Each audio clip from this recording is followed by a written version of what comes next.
السلام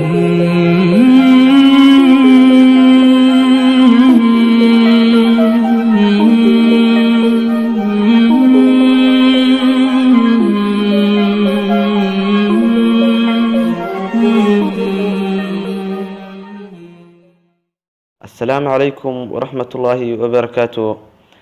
دمان أصحابتا يوتيوب halkan waxaan uga hadlaynaa maanta sida aad u bedeli lahayd iskaasoo saaxiibka aad sawirkiisa uga bedeli lahayd sawirkaaga u saaran lahayd ama sawirka rabtaad u saari lahayd baynu maanta halkan uga hadlaynaa. Waxa la ka codsanayaa waan ka codsanayaa inaad videoga sii share garitaan asxaabtan sii gashaan like saadaan haddaad ka heshid way haddaad kana dislike saartid subscribe saadin comment ka soo bixisid. Casharka hadda ayaan u guda galaynaa. Kooxaan horta waxaad qaadaysaa waxaad tagaysaa marka aad bedelaysid waxaad tagaysaa my files ayaa tagaysaa. Horta waxaan hadda fiirinaynaa sawirkan bedel lahayn baa markaan u tusayaa. Sawirkan bedelna waa midka sawirkaas Sheekh Shariif iyo Qadaafi ayaynu bedelaynaa oo ka bedelaynaa ninka u saarayna waa casharka waxaan ku bilaabaynaa marka hore waxaad tagaysaa file ayaa tagaysaa. file marka tagtay intaad horta talaabada horeysa aad qaadan waxa taabanaysaa meesha saddexda xidho ugu sareysa taabanaysaa setting ayaa tagaysaa halkaan waa inaad taabato show hide files waa inaad muxuu ahaa on ka dhigtaa kabacdi soo laabanaysaa meesha ay kugu jiraan baad tagaysaa WhatsApp kugu jiro waxaynu tagaynaa WhatsApp-ka iyo hadda tagaynaa WhatsApp-ka Soomaaliya ku dhufanay waxaan tagaynaa WhatsApp marka media ayaan ka sii dooraynaa media status ayaan ka sii dooraynaa inta marka ka sii dooranay Mr. Qadaafi waa kan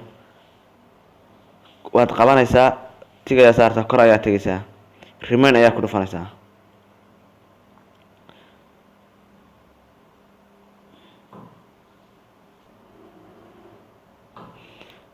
select waa saaraysaa select markaas copy waa oranaysaa dafqaad ayaa si dhacay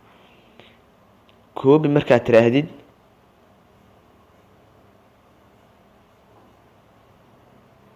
copy marka waa ka tagaysaa sawirkii aad ku bedeli lahayd waa dooranaysaa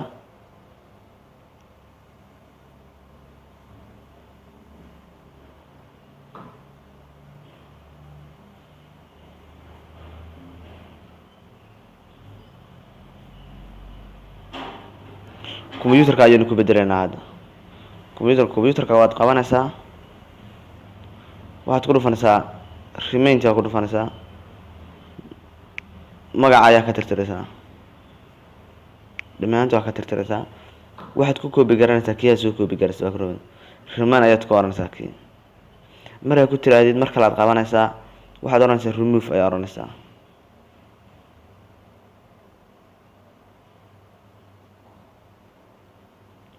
remove folder waad qaadaysaa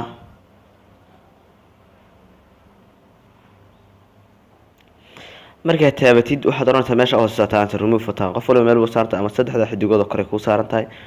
remove ku dhufanaysaa remove marka ku dhufto waa tagaysaa WhatsApp-ki ayaa dib ugu laabanaysaa WhatsApp-ki media status intii waad ku soo dhawaanaysaa intii marka ku sii dhufto baad waxaad oranaysaa remove iyo halkan ku oranaysaa replace baad ku dhufanaysaa marka saas ugu bedelmay meeshu yaalo waxa yaala kaasa hadda yaala computerka marka WhatsApp-ka iyanu dib ugu laabanayna inaynu hadda bedelo iyo hubinayna sida inoo muuqata waad u jeedaan halka inuu saaran yahay computerka inuu fuulay haddaynu fiirino ka computerka ku bedelnay nimankan iyo waayahoodii uu ku qoraawan saasaynu ugu bedeli karaa sidaasaynu ugu bedeli karaa waxaan ka codsanayaa si shirad gareysaan fadlan 10 si shirad gareysaan asxaabtana si gaarsan subscribe la channelka aad saadidana iska daawan